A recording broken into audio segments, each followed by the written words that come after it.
Welcome to JNR news. ముందుగా headlines.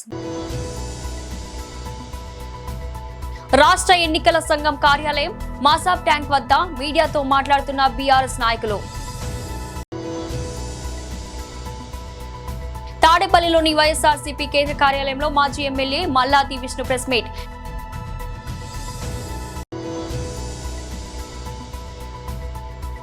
BJP రాష్ట్ర ఉపాధ్యక్షుడు డాక్టర్ కాసం వెంకటేశ్వర్లు మీడియాతో మాట్లాడుతున్నారు.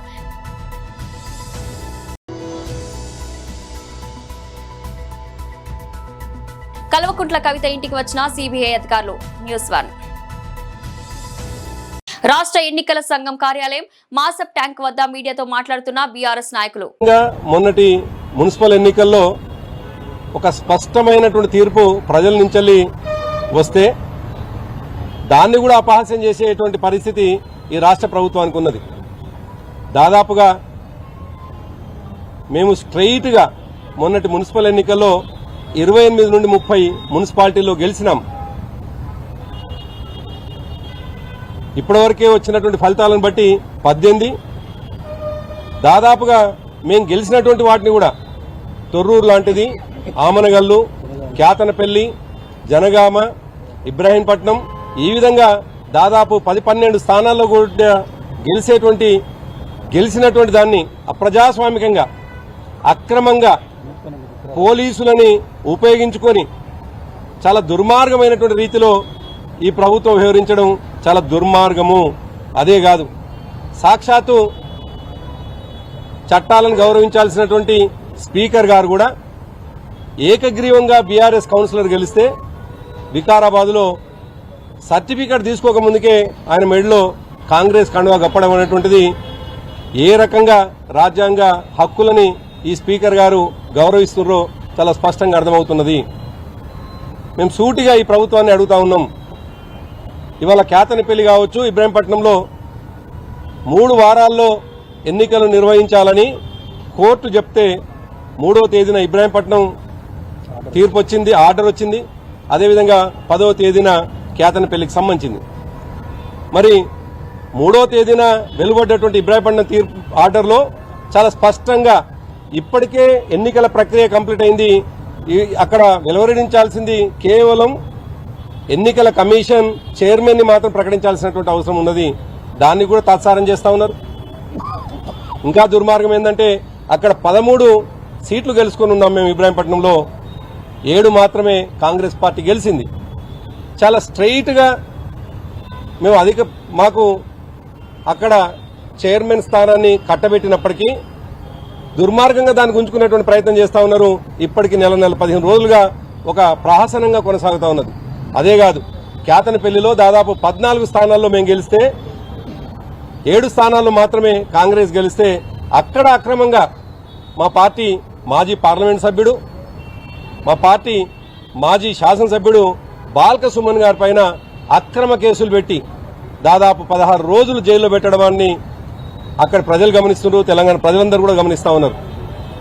అయినప్పటికీ కేసులకు భయపడే వాళ్ళం కాదు, కేసుల కోసం ఎన్నికబోయేటువంటి వాళ్ళం కాదు. ఇప్పటికీ ఈ నిమిషానికి అక్రమ కేసులు బనాయించి దాదాపు 5 మందిని ఆదిలాబాద్ జైల్లో ఇప్పటికీ ఆ జైల్లో మగ్గుతా ఉన్నారు. తాడేపల్లిలోని వైఎస్ఆర్సీపీ కేంద్ర కార్యాలయంలో మాజీ MLA Malladi Vishnu press meet. ఏ మాత్రం కూడా ప్రభుత్వం పట్టించుకున్నటువంటి పాపాన పోవట్లేదు. ఎందుకంటున్నామనంటే ఏ రోజైతే స్వార్థ రాజకీయాల కోసం ఆశించి చంద్రబాబు నాయుడు గారు శ్రీవారి లడ్డూ ప్రసాదంపై కల్తీ నెయ్యి ఆరోపణలు మాట్లాడినటువంటి రోజు నుంచి రాష్ట్రంలో అనేక ఆలయాల్లో అపచారాలు సంతరించుకుంటా ఉన్నాయి. ఎందుకంటే టీటీడీ చరిత్రలో ఎప్పుడూ కూడా వైకుంఠ ఏకాదశికి శ్రీవారి దర్శనం టోకెన్ల కోసం వచ్చినటువంటి భక్తులు 6 మరణించినటువంటిది గత ఏడాది జనవరి మాసంలో చూసాం మనం. ఇది స్వామివారి తిరుమల తిరుపతి దేవస్థానం చరిత్రలో ఇలాంటి దురదృష్టకరమైనటువంటి సంఘటన భక్తులు మరణించటము, తొక్కిసిలాట జరగటం ఏనాడైనా చూసాం మనం? అలాగే సింహాచలంలో చందనోత్సవం రోజున నాసిరకం గోడ కట్టడం మూలంగా అక్కడ కూడా ఈ ప్రభుత్వంలో, కూటమి ప్రభుత్వంలో 6-7 భక్తులు మరణించినటువంటి పరిస్థితి దాపురించింది. ఎందుకంటే దేవుడి దర్శనం కోసం దేవాలయాలకు వెళ్ళినటువంటి భక్తులు తిరిగి ప్రాణాలతో వస్తారు అనే పరిస్థితి ఎక్కడ కనపట్లేదు. అత్యంత దారుణమైనటువంటి సంఘటనలు జరుగుతూ ఉన్నాయి. ఈ కాశీబుగ్గలో కూడా అంతే. కాశీబుగ్గ వెంకటేశ్వర స్వామి ఆలయంలో 10 మంది భక్తులు చనిపోయారు. అక్కడ వచ్చేటటువంటి భక్తుల్ని అంచనా వేయటంలో కానీ, వచ్చినటువంటి భక్తుల యొక్క ప్రాణాలు కాపాడటంలో కానీ ప్రభుత్వం పూర్తిగా వైఫల్యం చెందింది అని చెప్పని అటు తిరుమల తిరుపతి దేవస్థానంలో కానీ, సింహాచలంలో కానీ, కాశీబుగ్గలో కానీ ఈ 3 చోట్ల కూడా ఒక వరుసగా ఇలాంటి సంఘటనలు జరిగాయంటే దానికి కూటమి ప్రభుత్వమే బాధ్యత అని చెప్పని ఈ సందర్భంగా చెప్తాను. అట్లాగే మనం రాష్ట్రంలో ఒక ప్రధానమైనటువంటి దేవాలయం, అమ్మవారి దేవాలయం, కనకదుర్గమ్మ అమ్మవారి దేవాలయంలో పూజలు చేసేటటువంటి సందర్భంలో ఆ గోక్షీరంలో పురుగులు వస్తే దీనికి ఎవరు బాధ్యత వహిస్తారు? అక్కడ ఉన్నటువంటి యంత్రాంగం, అక్కడ ఉన్నటువంటి అర్చక స్వాములు దీన్ని వెలుగులోకి తీసుకొస్తే వారి మీద చర్యలు తీసుకున్నారు. బీజేపీ రాష్ట్ర ఉపాధ్యక్షుడు డాక్టర్ కాసం వెంకటేశ్వర్లు మీడియాతో మాట్లాడారు. మంత్రుల మీద ఇష్టానుసారంగా నోరు బారేసుకునేటువంటిది ఆనవాయితీగా మారిపోయింది. అసలు రాష్ట్ర ప్రభుత్వంలో వాళ్ళు ఏం చేయాలనో వాళ్ళకు తెలియట్లేదు. సగం కాలం పూర్తయింది. రాష్ట్ర ప్రభుత్వం కాంగ్రెస్ పార్టీ అధికారంలోకి వచ్చి ఏం చేయాలి, ఏం మాట్లాడితే బాగుంటుంది, ప్రజలకు ఏం అవసరం అనేటువంటి విషయంలో ఆలోచన చేయకపోవడం, నోరు బారేసుకొని మాట్లాడడం, హెడ్లైన్స్లో ఉండడం కోసం ప్రయత్నించడం ఏదైతుందో ఇది తెలంగాణ ప్రజలు గమనిస్తూ ఉన్నారు, ఆలోచన చేస్తూ ఉన్నారు. ఈ మధ్యకాలంలో ముఖ్యమంత్రి గారే స్వయాన ఏమవుతుందో, ఏం జరుగుతుందో, పైసలు ఉన్నాయో లేవో, రైతు బంధు వేసినామో వేయలేదో, రుణమాఫీ చేసినామో చేయలేదో అని చెప్పేసి ఆయనకాయనే ఆశ్చర్యంగా మాట్లాడుతూ ఉన్నాడు. ఆయనకాయనకే నమ్మకం లేనట్టుగా మాట్లాడేటువంటి ప్రయత్నం చేస్తూ ఉన్నాడు. ఇక తగుదునమ్మా అని చెప్పేసి ఆయన మంత్రివర్గంలో ఉన్నటువంటి మంత్రులు పొన్నం ప్రభాకర్ లాల్ గారు అయితే నోటికి వచ్చినట్టు మాట్లాడుతున్నాడు. ఎట్లా అంటే బహుబహుబా అని చెప్పేసి అరుచుడు తప్ప మరొకటి లేదు. పొన్నం ప్రభాకర్ గారు మాట్లాడినటువంటి విషయాల్లో మరి ఆయన చేస్తున్నటువంటి మాటలు, విమర్శలు, సార్ కాంగ్రెస్ పార్టీ ఆత్మవిమర్శన చేసుకునేటువంటి పరిస్థితి. ఆంధ్రప్రదేశ్ పునర్వ్యవస్థీకరణ చట్టం 2014 నిన్న ఆయన మాట్లాడినటువంటి మాట బహుశా ఆయన చదివి మాట్లాడితే బాగుంటుండే. నేను అనుకుంటా పొన్నం ప్రభాకర్ గారు కూడా చదువుకున్నాడో అనుకుంటున్నాను ఇప్పటికీ. కానీ చదువుకున్న నిరక్షరాస్యునిలాగా మాట్లాడుతా ఉన్నాడు. ఎందుకంటే ఆంధ్రప్రదేశ్ రీఆర్గనైజేషన్ యాక్ట్ 2014లో బయ్యారం స్టీల్ ఫ్యాక్టరీ గురించి ఆయన మాట్లాడిండు. అయితే ఆ చట్టంలో ఎస్టాబ్లిష్ అని చెప్పేసి ఎక్కడ కూడా లేదు. అది స్పష్టంగా చెప్పింది ఫీజిబిలిటీని ఎగ్జామ్ చేయమని, ఫీజిబిలిటీని ఎగ్జామిన్ చేయమని చెప్పేసి మాత్రమే ఉంది. మరి దానికి ఎస్టాబ్లిష్కు ఎగ్జామిన్ చేయమనే దానికి తేడా తెలియకపోతే మనం ఏం చేస్తాం? ఒక మంత్రికి, రాష్ట్రంలో మంత్రి ఆ రకంగా మాట్లాడుతూ ఉన్నాడు. అప్పుడు రీఆర్గనైజేషన్ యాక్ట్ చేసింది కేంద్ర ప్రభుత్వంలో కాంగ్రెస్ పార్టీ, కాంగ్రెస్ ప్రభుత్వం, మన్మోహన్ సింగ్ గారి ప్రభుత్వం. దాంట్లో క్లియర్గా స్టీల్ ఫ్యాక్టరీ ఫీజిబిలిటీని చూస్తామని చట్టంలో రాసింది. ఢిల్లీ మద్యం పాలసీ కేసులో కీలక పరిణామం చోటు చేసుకుంది. ఈ కేసులో ఆరోపణలు ఎదుర్కొంటున్న తెలంగాణ జాగృతి అధ్యక్షురాలు కల్వకుంట్ల కవిత నివాసానికి ఈ రోజు సిబిఐ అధికారులు వచ్చారు. మధ్యాహ్నం హైదరాబాద్ లోని కవిత నివాసానికి వెళ్లిన సిబిఐ అధికారులు ఈ నెల 16వ తేదీన విచారణకు హాజరు కావాలని కోరుతూ ఆమెకు సమన్లు అందజేశారు. ఫిబ్రవరి 20న ఢిల్లీలోని రౌస్ అవెన్యూ కోర్టు ఈ కేసులో కవితతో పాటు అరవింద్ కేజ్రీవాల్, మనీష్ సిసోడియా సహా 23 మందిని డిశ్చార్జ్ చేస్తూ సంచలన తీర్పునిచ్చిన సంగతి తెలిసిందే. సిబిఐ మోపిన అభియోగాలు నిరాదమని కోర్టు అప్పట్లో పేర్కొంది. ట్రయల్ కోర్టు ఇచ్చిన డిశ్చార్జ్ ఉత్తర్వులను సవాల్ చేస్తూ సిబిఐ ఢిల్లీ హైకోర్టును ఆశ్రయించింది. దీనిపై విచారణ చేపట్టిన హైకోర్టు ట్రయల్ కోర్టులో ఈడీ కేసు విచారణను వాయిదా వేయాలని ఆశించడంతో పాటు ప్రతివాదులందరికీ నోటీసులు జారీ చేసింది. ఈ క్రమంలోనే సిబిఐ అధికారులు కవితకు సమన్లు అందించారు. ఈ అంశంపై కవిత ఎక్స్ వేదికగా స్పందిస్తూ ఈ రోజు మధ్యాహ్నం సిబిఐ అధికారులు నాకు నోటీసులు అందజేశారు. దీనిపై నా లీగల్ టెంప్తో చర్చిస్తానని, చట్టంపై నాకు నమ్మకం ఉంది, విచారణకు సంపూర్ణంగా సహకరిస్తానని పేర్కొన్నారు. సింగరేణి ఉమ్మడి ఆంధ్రప్రదేశ్ ప్రభుత్వం అందుకుంటే తెలంగాణ రాష్ట్ర ఏర్పాటు తర్వాత ఏర్పడిన ప్రభుత్వాలు విపరీత రాజకీయ జోక్యంతో 51,000 కోట్ల బకాయిలను 13 సంవత్సరాలు దాటినా చెల్లించకుండా సంస్థను దివాలా తీయించారని ఏఐటీయూసీ ప్రధాన కార్యదర్శి కొరిమి రాజ్ కుమార్ తీవ్ర స్థాయిలో ధ్వజమెత్తారు. గురువారం గోదావరికని ప్రెస్ క్లబ్ లో జరిగిన ప్రెస్ మీట్ లో ఆయన మాట్లాడారు. ఈ సమావేశంలో ఏఐటీయూసీ ఉప ప్రధాన కార్యదర్శులు, కేంద్ర కార్యదర్శులు తదితరులు పాల్గొన్నారు.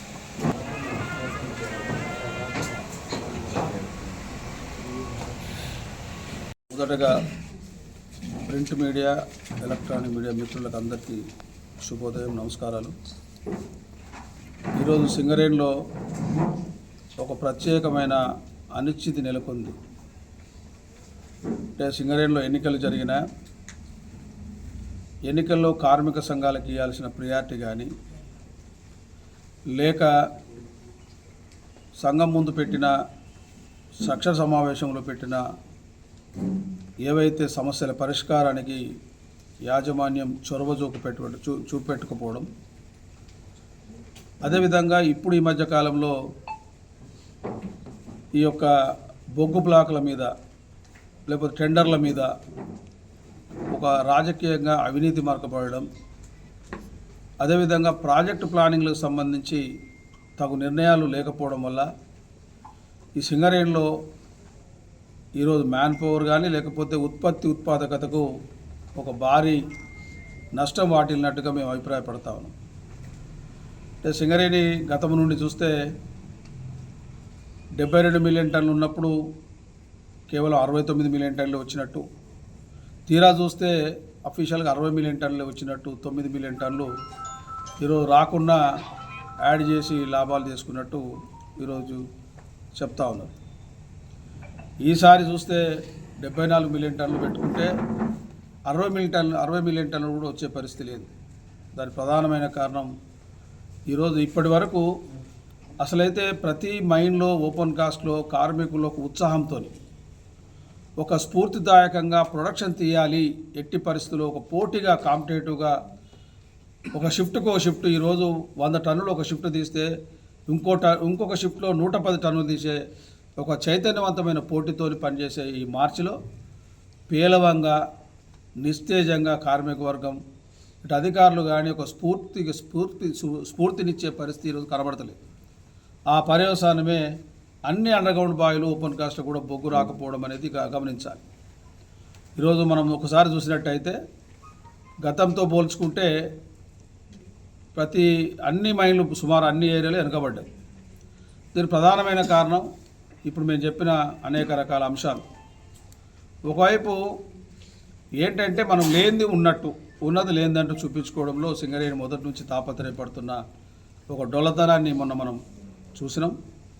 అదేవిధంగా ఈ మధ్యకాలంలో వీటన్నిటి మీద ముఖ్యంగా ఇలాంటి సెక్షన్ మీటింగ్లో పెట్టిన అంశాలు కానీ, లేకపోతే రాజకీయంగా కొన్ని ఒప్పుకోవాల్సిన అంశాలు కానీ, లేకపోతే మిగతా అంశాల మీద కార్మిక క్షేత్రంలో ముఖ్యంగా యాజమాన్యం నిర్లక్ష్యం కానీ, ఇప్పుడు ఈ మధ్యకాలంలో వస్తున్న అనేక టెండర్లలో, అదేవిధంగా 90 బ్లాక్ సంబంధించి మిగతా అంశాలు ఇవన్నీ బయటికి వచ్చిన ఈ సందర్భంలో సింగరేణి కార్మికులకు సంబంధించి వాస్తవంగా అసలు సింగరేణి పరిస్థితి ఏందని చెప్పడానికి తూర్పు గోదావరి జిల్లా కోరుకొండ మండలం కాపవరం గ్రామంలో దేవి ఏజెన్సీ నుండి సిరి ఇండియా ప్రైవేట్ లిమిటెడ్ వారి వరి పత్తనాలను కొనుగోలు చేసి సాగు చేశామని, అయితే పంట చేతికి వచ్చే సమయంలో వరి కంకులలో తాలుగింజలు ఏర్పడి విరిగిపోతున్నాయని మండలంలోని తాటికొండ గాదెలపాలెం రైతులు ఆవేదన వ్యక్తం చేస్తున్నారు. వెంటనే విత్తనాల డీలర్ లైసెన్స్ రద్దు చేసి రైతులకు నష్టపరిహారం చెల్లించాలని వారి అధికారులను ప్రభుత్వాన్ని కోరారు. విషయం తెలిసిన వ్యవసాయ అధికారులు ఆయా గ్రామాల్లోని వరి పొలాలను పరిశీలించారు. నష్ట శాతాన్ని అంచవేసేందుకు శాస్త్రవేత్తల సందర్శనకు ఉన్నతాధికారులకు లేఖ రాశామని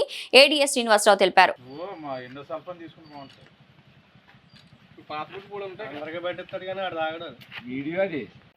నారా చంద్రబాబు నాయుడు గారికి, అలాగే డిప్యూటీ సీఎం కొణిదెల పవన్ కళ్యాణ్ గారికి మేము దాదాపుగా తంటికొండ గ్రామంలో 800 ఎకరాలు వరి సాగు ఈ 1166 సిరి 1166 అని విత్తనం మేము పెట్టి ఉన్నామండి.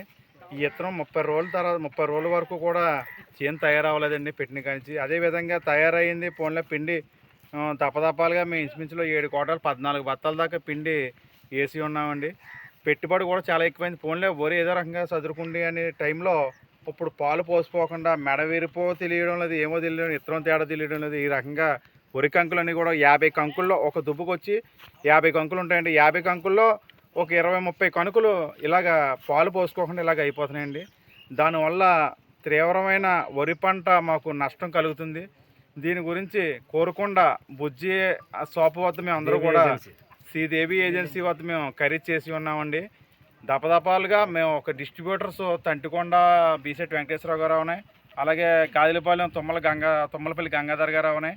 వారి దగ్గర నుంచి మేము విత్తనాలు సేకరించి మేము వరి పంట సాగు చేస్తున్నామండి. దీనివల్ల మేము చాలా నష్టపోతామండి. ఎందుకంటే ఎకరం 50 కాటాలు అయ్యేది ఈ రోజున చూస్తే 20 కాటాలు అయ్యి కూడా పరిస్థితి లేదు. కనీసం పెట్టుబడి కూడా వచ్చే పరిస్థితి లేదు. అందరూ కూడా పాలుగు తీసుకుని చేసే రైతులమండి.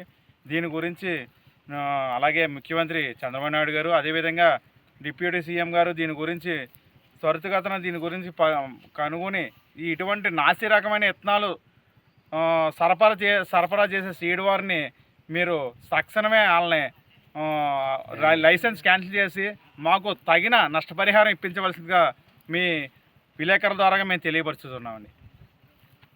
కావలిలో వైఎస్ఆర్ కాంగ్రెస్ పార్టీ 16వ ఆవిర్భావ దినోత్సవ వేడుకలు గురువారం ఘనంగా నిర్వహించారు. మాజీ శాసనసభ్యులు నియోజకవర్గ ఇన్ఛార్జ్ రామిరెడ్డి ప్రతాప్ కుమార్ రెడ్డి ఆదేశాల మేరకు పట్టణంలోని వైసీపీ కార్యాలయంలో పార్టీ జెండాను ఎగురవేశారు. అనంతరం దివంగత ముఖ్యమంత్రి వైఎస్ రాజశేఖర రెడ్డి విగ్రహానికి పూలమాలలు వేసి నివాళులర్పించారు. కార్యక్రమంలో నాయకులు కేక్ కట్ చేసి సంబరాలు జరుపుకున్నారు. ఈ సందర్భంగా వైసీపీ నాయకుడు పందిటి కామరాజు మాట్లాడుతూ రాష్ట్రంలో పేద ప్రజల సంక్షేమం కోసం దేశంలో ఎక్కడా లేని విధంగా 33 సంక్షేమ పథకాలను అమలు చేసినట్టు తెలిపారు. ఎన్నో అభివృద్ధి కార్యక్రమాలకు శ్రీకారం చుట్టి ప్రజలకు సేవలు అందించిన నాయకత్వం జగన్మోహన్ రెడ్డి అని అన్నారు.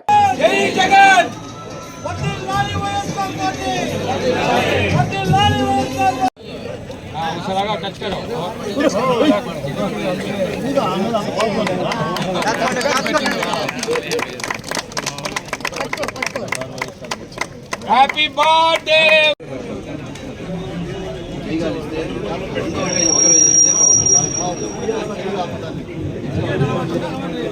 ఈరోజు వైఎస్ఆర్ కాంగ్రెస్ పార్టీ ఆవిర్భావ దినోత్సవాన్ని పురస్కరించుకొని కావలి నియోజకవర్గ ఇన్ఛార్జి మాజీ శాసనసభ్యులు గౌరవనీయులు రామిరెడ్డి ప్రతాప్ కుమార్ రెడ్డి గారి ఆదేశాలతో ఈరోజు ఈ కార్యాలయంలో వైఎస్ఆర్ కాంగ్రెస్ పార్టీ ఆవిర్భావ దినోత్సవ వేడుకల్ని ఘనంగా నిర్వహించుకోవడం జరిగింది. వైఎస్ఆర్ కాంగ్రెస్ పార్టీ పుట్టుకే పోరాటాలతో పుట్టిన పుట్టుక, అవమానాల మీద ఆత్మగౌరవం కోసం పుట్టిన పార్టీ వైఎస్ఆర్ కాంగ్రెస్ పార్టీ. దివంగత మహానేత వైఎస్ రాజశేఖర రెడ్డి గారు 2009లో అకాల మరణం తర్వాత వారి తనయుడు వైఎస్ జగన్మోహన్ రెడ్డి గారి మీద ఆనాటి కాంగ్రెస్ ప్రభుత్వం, ఈనాటి కూటమి ప్రభుత్వం అందరూ కూడా ఏకమై అక్రమ కేసులు బనాయించి ఏ రాష్ట్రం కోసమైతే అసూలు బాశారో దివంగత మహానేత వైఎస్ రాజశేఖర రెడ్డి గారు ఏ పార్టీ కోసమైతే అహర్నిశలు కష్టపడ్డారో ఆ పార్టీ పెద్దలందరూ చేసిన కుట్ర, ఈనాటి కూటమి ప్రభుత్వంలో ఉన్న పెద్దలు చేసిన కుట్ర ఫలితంగానే జగన్మోహన్ రెడ్డి గారు ఆ రోజు జైలు పాలు కావడం జరిగింది. ఏ నేరం చేయని కేసుల్లో నిందారోపణల మీద ఆయన జైలుకు వెళ్ళడం, తిరిగి వచ్చిన తర్వాత ఢిల్లీ గద్దె దించే వరకు పోరాటం చేస్తాం. ఈ రాష్ట్రంలో వైఎస్ఆర్ కాంగ్రెస్ పార్టీ రాజశేఖర్ రెడ్డి గారి పరిపాలన అవసరం, రాజశేఖర రెడ్డి గారి వారసత్వాన్ని పునిగిపించుకొని ఆయన ఆశయ సాధన కోసం ఈ నాడు చూశాడు జగన్మోహన్ రెడ్డి గారు. కులం లేదు, మతం లేదు, వర్గం లేదు, భేదం లేదు, అందరికీ సమానంగా వాలంటరీ వ్యవస్థను తీసుకొని వచ్చి సచివాలయ వ్యవస్థ ద్వారా ప్రతి పేదవాడికి ఆ సంక్షేమాన్ని అందే విధంగా చూశాడు. గతంలో ఎన్ని ప్రభుత్వ ఉద్యోగాలు ఇచ్చాడో ఈనాడు చూస్తా ఉన్నాం. గడిచిన 2 సంవత్సరాల కాలంలో వచ్చినప్పటి నుంచి అక్రమ కేసులు బనాయించడం, ప్రశ్నించే వారి మీద పీడీ యాక్ట్లు పెట్టడం, ఒక దుర్మార్గమైన పాలన, రెడ్ బుక్ పాలన కొనసాగుతూ ఉంది ఈ రాష్ట్రంలో. కూటమి ప్రభుత్వం ఎవడు ప్రశ్నిస్తే వారి మీద దౌర్జన్యం ముఖ్యంగా చూస్తున్నాం. దళితుల మీద, బలహీన వర్గాల మీద, బలహీనుల మీద ఈరోజు ఆఖరికి మీడియాను కూడా వదిలిపెట్టట్లేదు.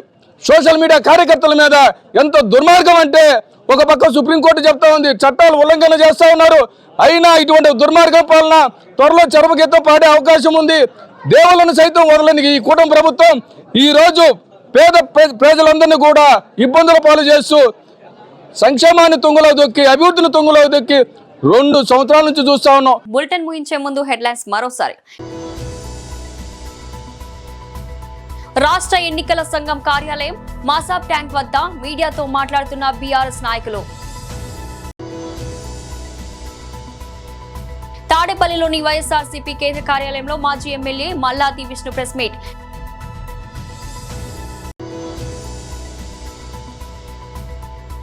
బీజేపీ రాష్ట్ర ఉపాధ్యక్షుడు డాక్టర్ కాసం వెంకటేశ్వర్లు మీడియాతో మాట్లాడుతున్నారు.